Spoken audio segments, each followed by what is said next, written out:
With President Trump's visit to South Korea less than a couple of weeks away, there's a whirlwind of diplomatic activity to get Pyongyang on the right track. First up, the defense chiefs of South Korea and the U.S. are scheduled to hold talks in Seoul this weekend on North Korea and pending alliance issues. Our Hyun-bin at the Defense Ministry with more. South Korea and the U.S. are scheduled to hold their annual Security Consultative Meeting in Seoul on Saturday, a day after the Allies' military committee meeting.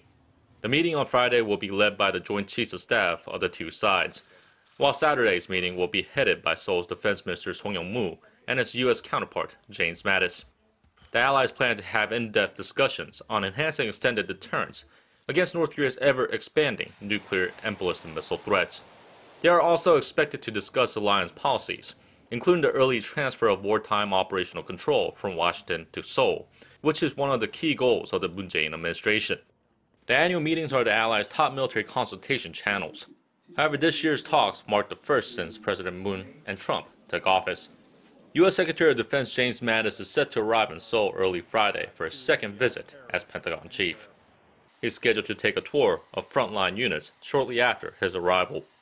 Speaking to reporters this week, Mattis stressed that Washington's top priority is to resolve North Korea issues diplomatically. Mr. Song and Mattis met on the sidelines of the ASEAN Defense Ministers Meeting Plus in the Philippines earlier this week. They held their first face-to-face at the Pentagon in August. Hyun-bin, Arirang News.